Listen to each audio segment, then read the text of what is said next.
All right. So let's talk. What I you have got? to ask you. You mentioned some rappers that do Christian rap. There's a video that's going viral right now, to where there's a rapper. He has a ski mask on, and he's rapping the lyrics. I guess is the chorus. He's like, "You ain't effing with my God." And he's saying, "Oh, you ain't with my God." Yeah. And but he's coming at it from the profanity he's using, the look of ski mask. We know how that looks. Yeah. What are your thoughts on it? It's going viral now. I have to show it to you, but what are your thoughts on that? Well, I think he going. He definitely gonna get what you call the shock factor, right? Yes. People gonna say, "Wait a minute, a gospel rapper doing this?" Yes. But at the end of the day, I would sit down with him and educate him on the God he representing, because he has a lot of misconceptions. He got a lot of faith in God, and he's spiritual, and he willing to die for God. One thing about Christians, they're gonna die for Jesus Christ. So when that lady said, I rebuke you, say she was willing to die for Jesus Christ, because that's what that faith requires, because Jesus died for us, okay? So from that perspective, spiritually, he was like, I'm willing to go all the way for God, because the reason why we would want to die for God, because we would want to win a soul over to God. There you go. Okay? And so he's willing to do everything to win a soul over to God. But where he's being misled at is the scriptures itself. So I would like to sit down with him and let him know that your tactic is okay, but here's the deal. When you're challenging others that are already in lifestyles of killing people and things like that, and you're trying to get that persona, it's real people out here really, really look at that and do that. And so that's not, we're not here to kill people, okay? But the way you come across is real hard with your religion and your faith, to where it's not reaching anyone. It's antagonizing, and hardening the heart of whom you're really trying to reach, because you're antagonizing through a way of, y'all don't intimidate me because my God will kill you, or something like that. So that's how they're perceiving it. Like, again, the cop, you said, they could have taken it out of context on the word rebuke. Well, some people would take that as you still a threat to them, from the street perspective with a mask on. You know what I'm saying? So no, you would get shot. So from a wisdom perspective, as a Christian rapper, as someone that understands the faith, I would tell him to tone down. If you're going to use profanity, that's a shock factor enough. Because I use profanity in a minute, because I believe Jesus would talk like that if Jesus was here. But Jesus also would use wisdom to the point to whereas you would sit down with a person and say, and not show an intimidation factor of you want to harm them in a physical way. Correct. You know what I'm saying? So if you're going to talk to the devil from the faith, talk to the devil. Say, devil, make it clear and plain that you're in the spiritual realm and you're talking to the enemy versus you're talking to someone in the flesh, because some people are not right in the flesh right now, or don't understand your doctrine, or don't live by it, and they will kill you. No, that's without question. Facts. You know what I'm saying? And that's just speaking from the streets, because so that's who we are. Again, we're reaching out to people that unaware of themselves, because whether you told 30 round clip, man, or Draco, at this point, man, that's all good. You know what I'm saying? You don't want to be caught lacking, but we still have to have wisdom to know ourselves. And that's what we're reaching out to anyone or any young adult that's just looking for themselves, because that's the impressional state to where they're trying to find themselves. That's the college state. That's when they go to college. That's when they try to find themselves, or what kind of career they want, what degree they want to get. And so that's the state to where you're going to lock into whatever you're going to be passionate about. At that age, you're going to lock in on it. You know what I'm saying? That's real talk. When you look back, between 18 and 25, you was trying to lock in on something. That was it. Everything at that moment was serious to you, and you had the energy, the strength, and the ability to do it, and no strings attached, and you was locking in on it, and it was just you. Man, that's real. Before life started life. No, definitely. Now, with that being said, it's funny because, this podcast we're doing, it's called Life's a Joke, but this topic right here is very serious as far as just speaking on it. Last, before we get out of here, I just want you to, again, I want you to tell them, as far as how to get at you, how to get to either your music, your teachings. I know you ain't, I was talking about doing a podcast. You should start a podcast. You should, motivational speakers. Yeah. If you don't mind touching on as far as your business, and what are your thoughts on motivational speakers versus pastors?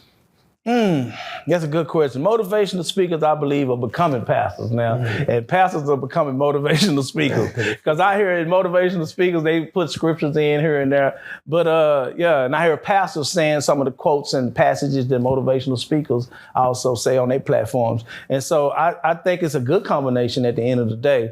But if you're gonna be in the text, just use the scriptures in its right context instead of trying to push an agenda.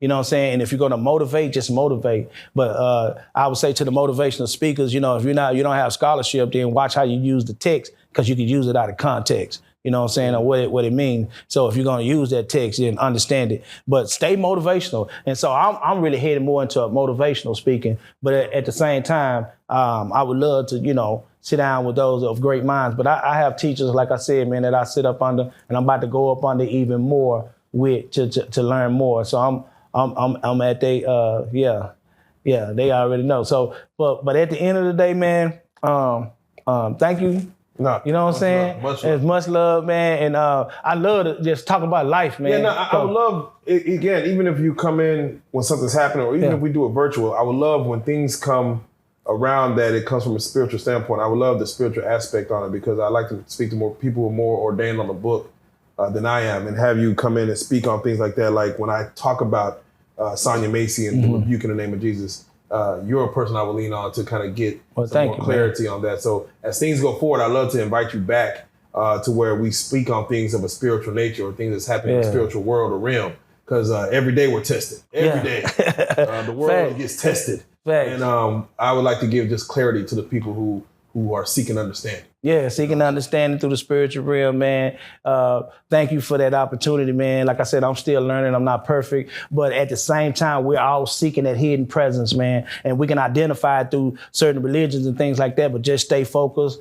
I would say stay humble. Yeah. You know what I'm saying? Stay low to the ground. Yeah. And that way your fall will be like, and be much easier, right? Much easier. And so, peace and blessings. Tell them how to get at you, man. Tell them how to follow you on all social media platforms. I'm glad you said it. I'm about to re-release, not even say re-release, but release a lot of material that I have that's recently, you can find me on Spotify, Dooney the Priest, or Dooney the Barber, but I'm about to release a lot of my old music for those that have been following me from the Potter's House, and like I said, the Christian community when it comes to rap music. You'll be able to find it on thepriest.com.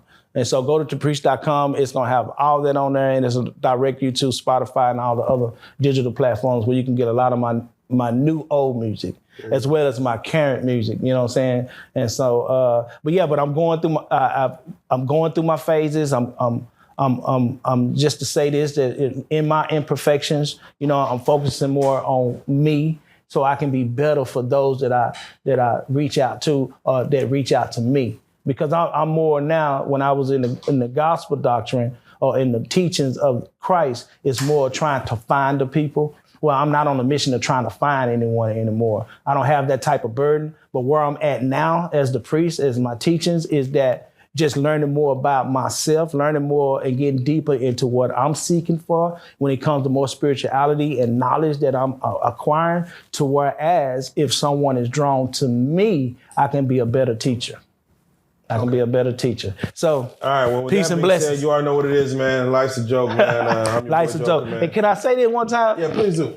Now, you would say life's a joke because at some point we have to laugh at the things we're going through. I like that. You feel me? And in laughter, it could be medicine to the heart. And I'm about to come from the scripture. Yeah. In laughter itself, it can be medicine to the heart. So sometimes I've even found myself laughing at some of the most biggest, most precious things I've ever been in life, to where I thought I wasn't going to ever be able to get out of them. But something happened to where the divine made it happen, manifested it, where I got out of it. And some of those times made me laugh. But life's a joke. So life's a joke, man. Yeah. You already know what it is, man. So, hey, we got him on the couch yourself, man. Dooney the Priest. Yeah. Again, we're going to have him back just to give us more spiritual insight on things that happen. Again, if y'all don't have a Bible, go pick one up, man. Yeah. I encourage y'all just to start, your religious education, because again, we can't be out here that lost. Yeah. You gotta attach yourself to something. Yeah, even the Quran, man, even the Torah. Just if you inspired to study the text, man, just get into the text. And because Christianity is one of the most dominant religions over here in the U.S., I would say get you a Bible, man, and read Proverbs, man. There's a lot of wisdom in there, a lot of nuggets in there, man. And I'm about to say this, man, to the scholars. Of course, we know that there's a lot of Jews and all the texts and the scrolls and all the ancient texts, the Kemetic texts and all that. But at the end of the day, I got to say this. When it comes to the stories, we already know they're allegorical, but they serve good principles and concepts to where we can apply them to our lives to help us navigate through life. So shout out to Sai, man. I'm gonna have to get on the toughest environment ever. So Sai Netter, you need to call me, man. The street priest, man. Straight out of Dallas, man. We'll have you on the couch, some knowledge. And any pastor want to chop it up with me, man. You know, pastors in Dallas, man, y'all scared to talk to me. Pastor Haynes, I'm going to say this to you, man. You got that uncle at your church, man. I've been trying to get at you. I told you last time I did a watch night with you. I needed 5 minutes with you. So chop it up with me. Call me. This is the street priest, man. Doing it the barber, doing it the priest. Y'all know what's going on. Peace and blessings to my peoples, man. Let's go. Yeah, let's go.